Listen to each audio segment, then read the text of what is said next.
Every year, for the past few years, there's been an annual State of Origin touch footy match on the Senate lawns.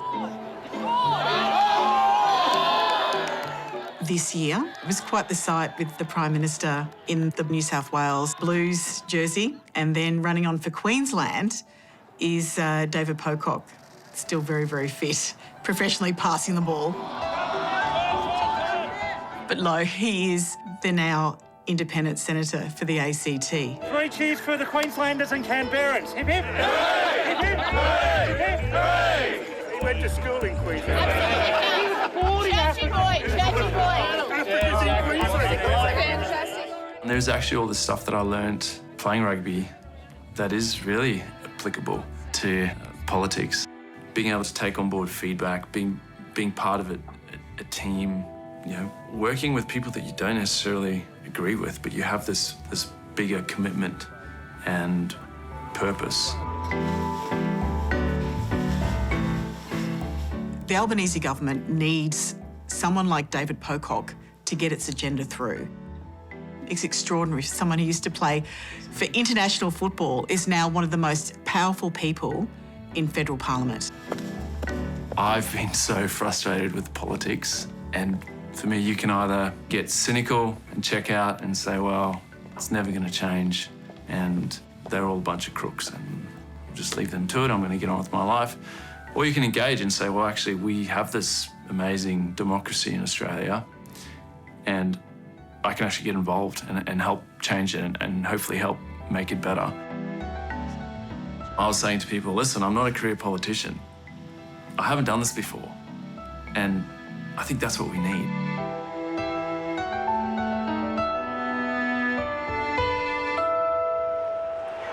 Pocock is arguably the best in the world. David Pocock was certainly up there with the best rugby players in history. And it's the strength and the power of the man. A 14-year professional career, 83 test matches, 3 Rugby World Cups. He was captain of Australia, but he also lived by his beliefs. He was always going to take a stand on things that he believed in. I'm David Pocock, and I'm running for the Senate here in the ACT. When I first met David, before he was even a senator, I didn't really know much about the Wallabies. I'm an AFL girl, right? So one of the first things I said, mate, I don't mean to kill your ego on our first meeting and having breakfast, but there is no bloody way you are going to make your seat. Nobody does on their first go-round, mate. Tonight, David Pocock wins the second ACT Senate seat. And then he goes and pulls it out of his backside. It was absolutely amazing. And unseating the Liberals for the first time in 47 years. Feeling good. Yeah, huge honour. Senator Pocock, it's probably the untold story from the recent election. He is a very important number in the Senate. Hey, it's good. I'm just waiting for all eyes towards me. Thank you. But also there's a story for men that you can be a strong man in politics without having to be a buffhead. I now call Senator David Pocock to make his first speech. He's not that classic A-type personality that seems to populate much of federal parliament. I've laughed recently when I've read some commentators calling me a kingmaker. It's certainly not a mantle I seek. Instead, I'd prefer to try and be a peace broker in the 47th Parliament. But politics is a dirty game. Politics is all about compromise. How is he going to be with all these people in Parliament House? Like many Australians, I came here from distant shores. I'm grateful to my mum and dad, Andy and Jane, for leaving all they knew to give me and my brothers more opportunity. I think if you want to know and understand any person, you've got to know their story. You know, the African story, the Australian migrant, the Wallaby, now the politician. And his story has shaped a man.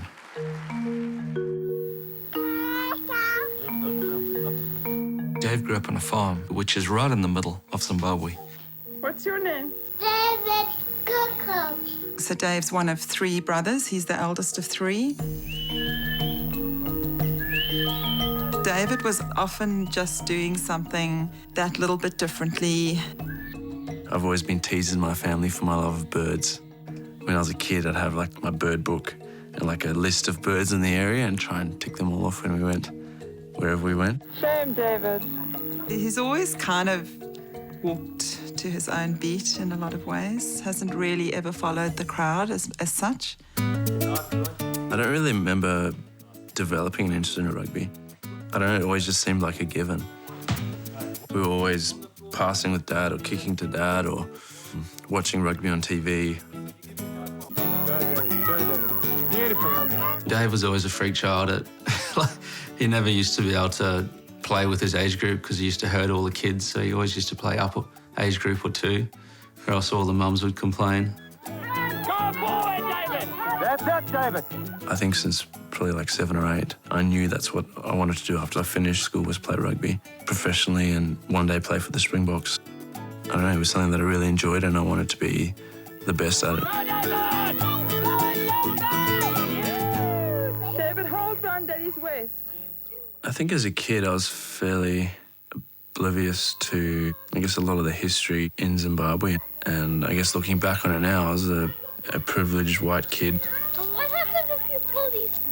I think guilt's probably an appropriate feeling, though I think just being guilty about it does nothing. Like, I think the guilt was definitely there, but I was keen to, I don't know, ask the question why, and how have we allowed our world to get to this? What I've called it is just a change of season. It's this little boy who's been running around, suddenly becomes a teenager.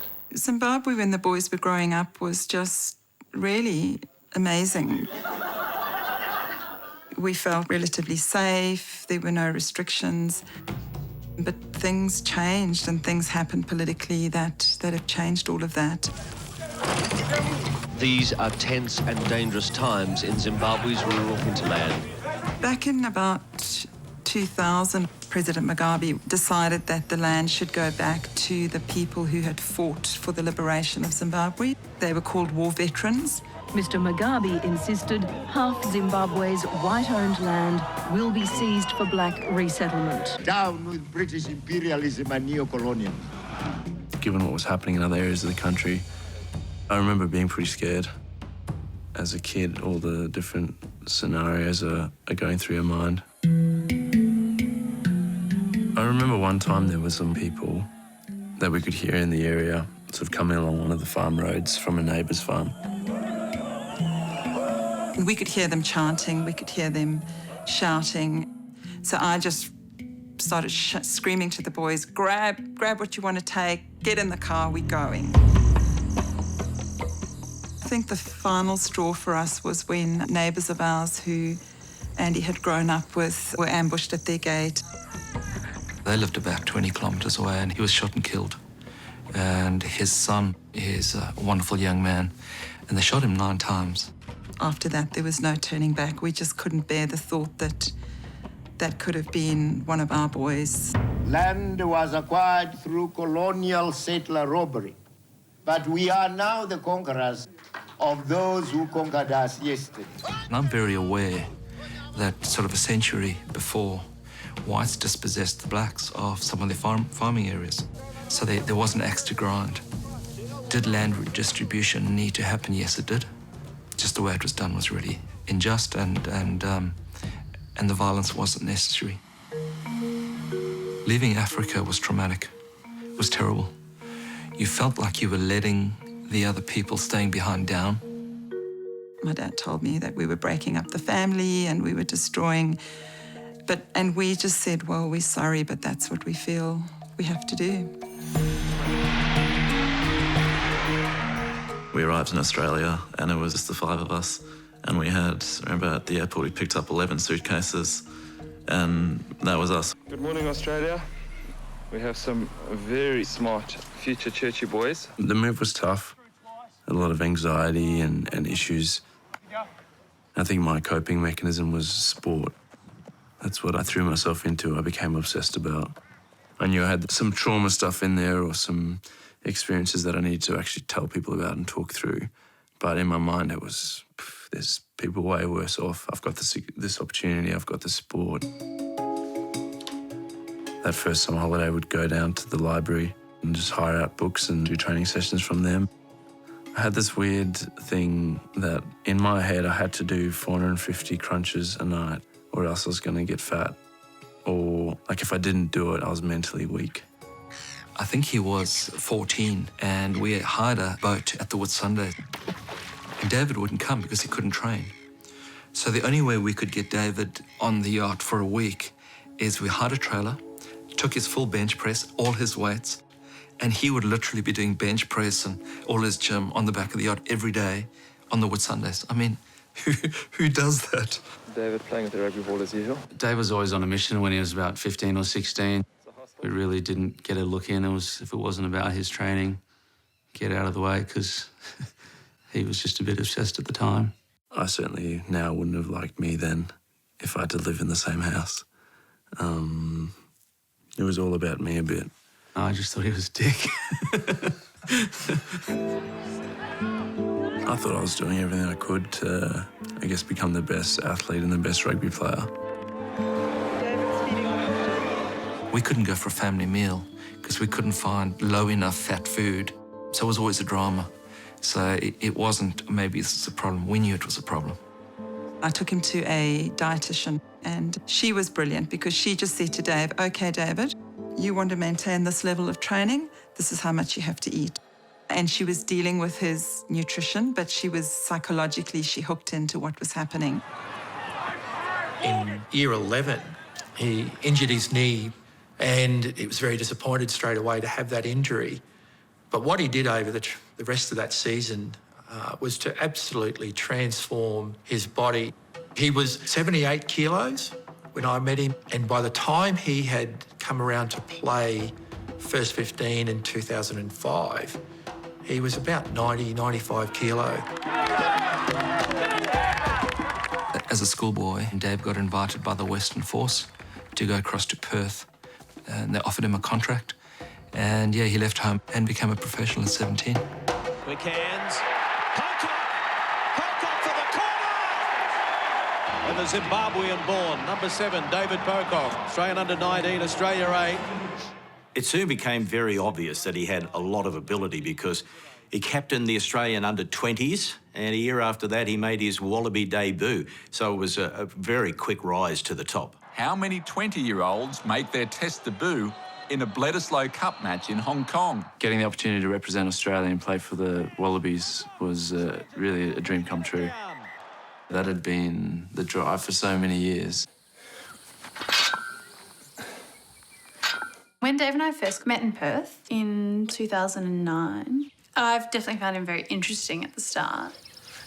I guess his physical presence and his personality can be quite jarring because he's so big, but he's very soft and quite gentle. I had said to him, "Oh, Dave, so what do you do?" And he said, "Oh, I play a bit of rugby." And I was like, "Oh, great. And what do you do for work?" And he was like, "No, yeah, I play a bit of rugby." Yeah, we talked a lot about feminist theology and her pretty strong critique of sports culture in Australia. I guess when we first met, Dave was on the tail end of his quite obsessive period with food and exercise. It just used to astound me that he would do so much exercise but then order like a skinny flat white, and I'd be like, "Are you kidding me?" I guess it kind of meets some psychological need to have some degree of control. I mean, for me, it really wouldn't have been till 2012 in Perth. I started seeing someone on a fairly regular basis to try and work through some stuff, to try and make peace with that sort of scared 12-year-old Dave who lay awake at night, wondering what was going to happen. How's that for a view? When we met, we were probably both at a similar point in terms of moving away from a more traditional Christian faith to trying to understand a bit more about the political and ethical implications of what Jesus' teachings meant. I guess social justice and thinking about how our faith might be acted out in the world. That's them. Bingarnia. So we started dating in February 2010, and then in like June decided we wanted to get married, and then had Our wedding was in December. At the time, Dave was living with a lesbian couple, and so we decided that while same-sex marriage is illegal, we wouldn't sign any paperwork as, I guess, a sort of act of solidarity with them. We had the ceremony in an abandoned public golf course, and we had a few of the Peace Church traditions. When they have a marriage ceremony, the first thing that they do is wash one another's feet. That's kind of like how they seal the marriage. After marriage equality was made law in Australia, we just had a really small ceremony in one of the nature reserves here in Canberra with some friends, signed the paperwork, and that was that. Here's the steal from Pocock. How good is he? How good is David Pocock? In 2012, David became captain of the Wallabies. He was just 23 years of age. You know, that's very, very rare to be captain at such a young age. 79th Wallabies captain of all time. By this stage, I'd been playing at the Western Force for 7 seasons, and Em and I decided that it was a great opportunity to move to Canberra and join the Brumbies. We've got a player down. It's David Pocock. 4 or 5 games into the season, he did his ACL, the anterior cruciate ligament. So he was out for the rest of the year. Then he came back the following year. A couple of games in, he re-ruptured the ACL again, and he was out for a long period of time. Dave's approach to rehab is professional, dogged, determined, but he just does it and does it and does it, and he does it right. 2 years of rehab with the 2 knee injuries really gave me the space to try and explore different parts of myself. I'd been asked to get involved with a few things that were maybe a little bit controversial. And I'd always just sort of hidden behind the thing of, oh, I'm too busy, I've got commitments, all those kind of things. But really, they were, you know, something that I feel really passionate about. People who you trust. And I think it came to the point where I just knew that I had to put myself out there a bit. People don't choose their sexuality. And, you know, we marginalise the LGBTI community for what they are. I'm Dave Pocock from the Wallabies. I'm joining tens of thousands of Australians to demand stronger climate action. David Pocock has been arrested for his part in an anti-coal mine protest in northern New South Wales. I felt like making a personal stand against the implications of coal mining in a world where climate change is a reality was far more important than rugby. Pocock's well formed. Pocock has 5 points. When David returned to the playing field, he was able to get back to where he was before, or maybe even better. 4 years of preparation comes down to this.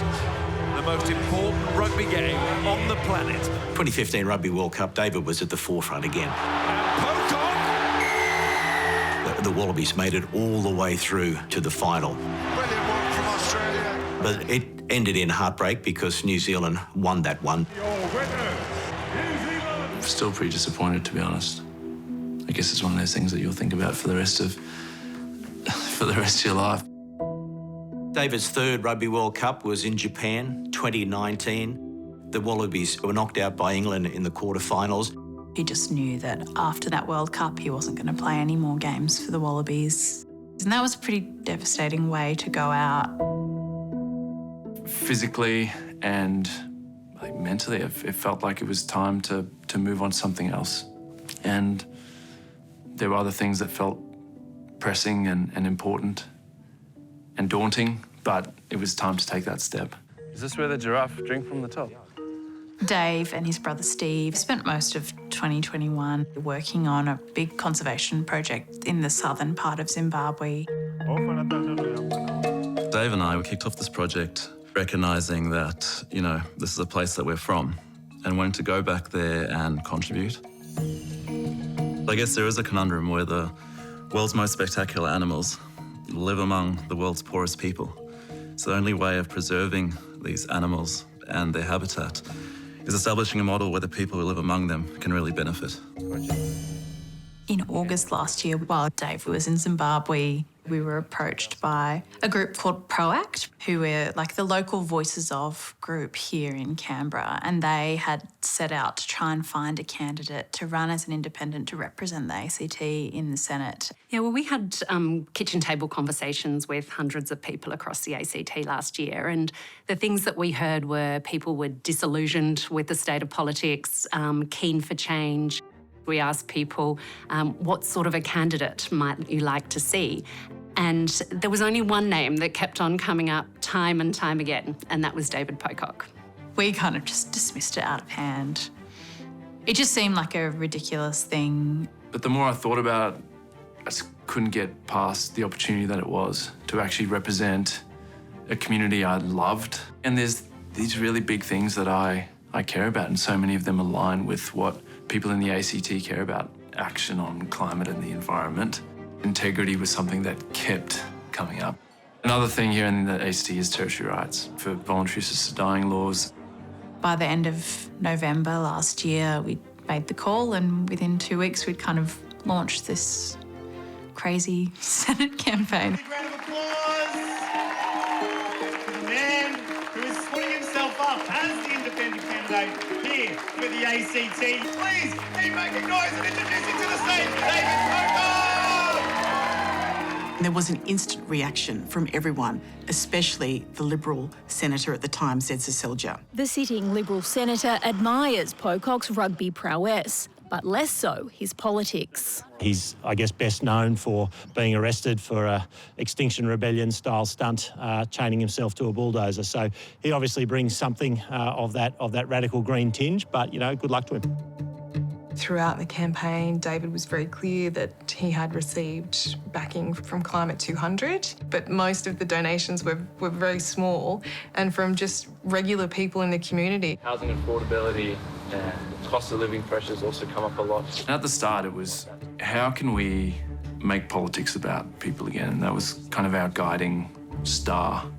And it seems like that's actually engaging people and listening to people.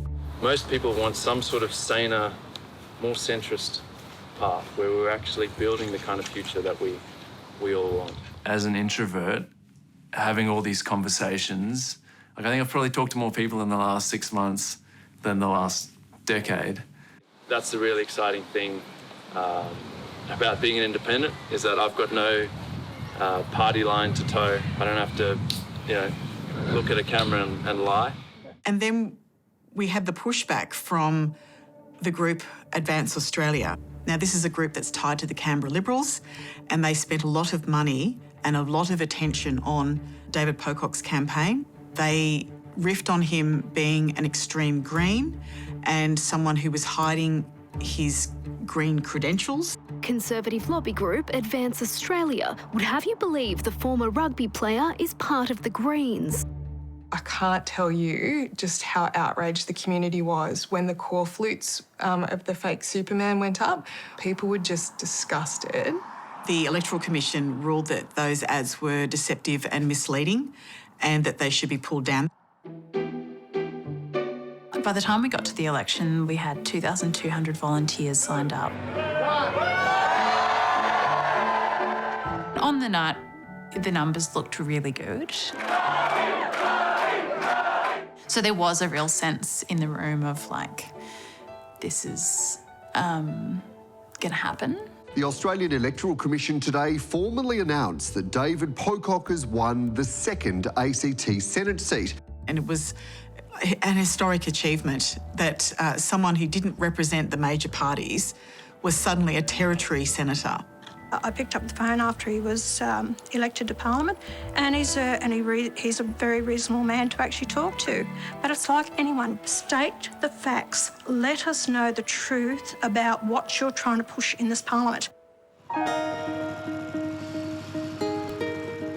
It's just go, go, go, from first thing in the morning to late at night, organising for the old signage to come down, trying to find new signage, setting up the electorate office.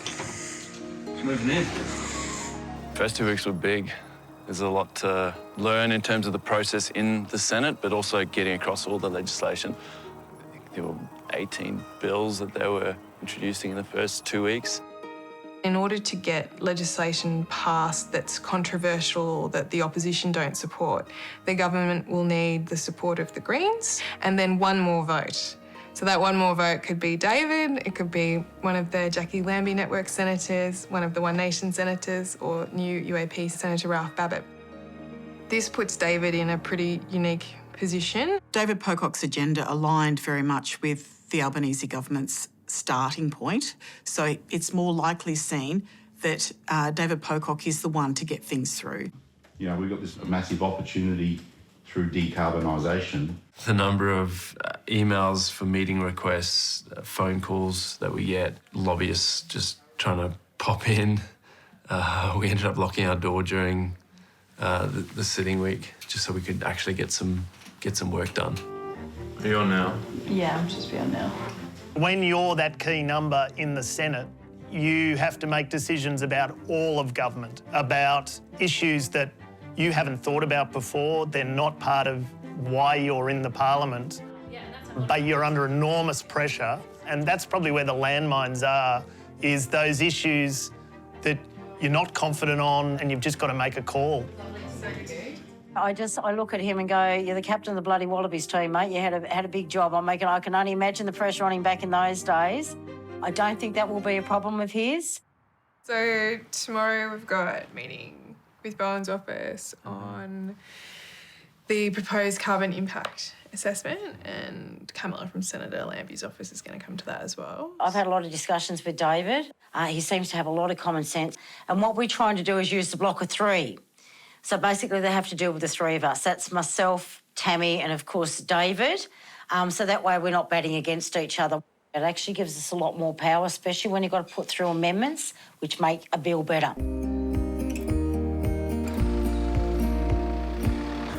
Quick run into Parliament start the week. Really big week ahead. The climate bill begins its debate in the Senate today. Minister, which amendments will you be supporting to your climate bill?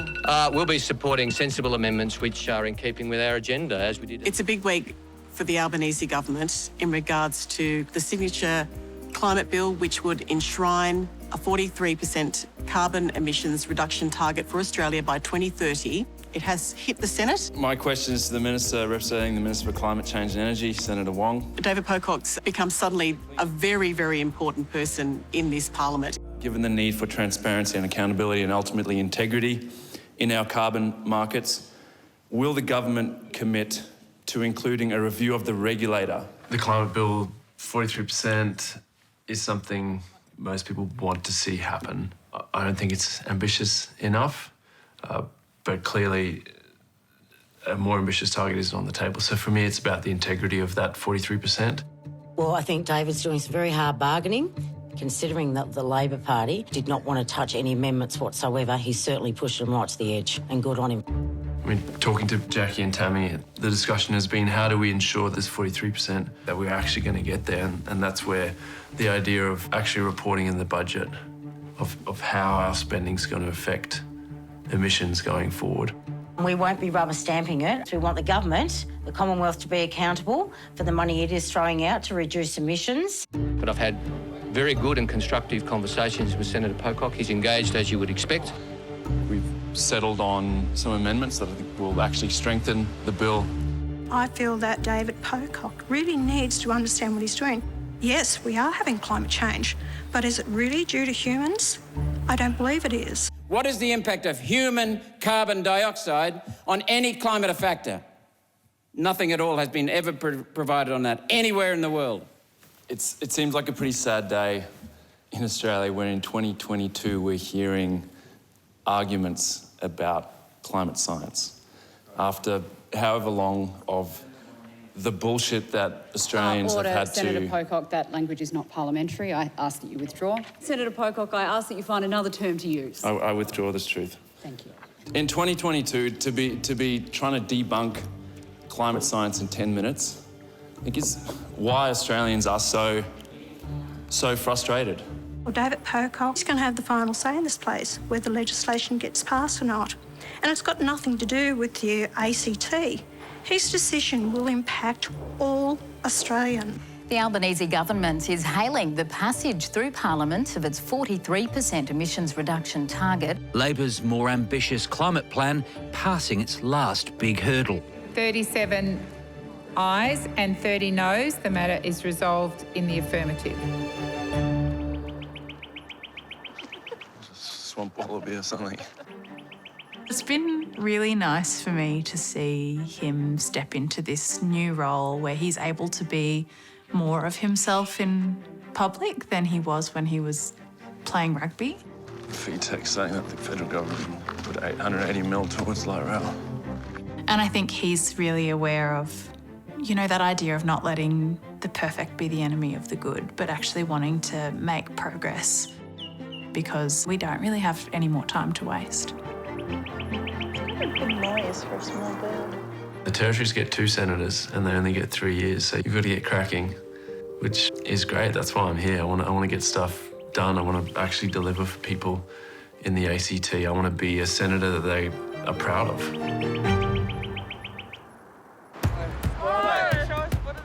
I don't know.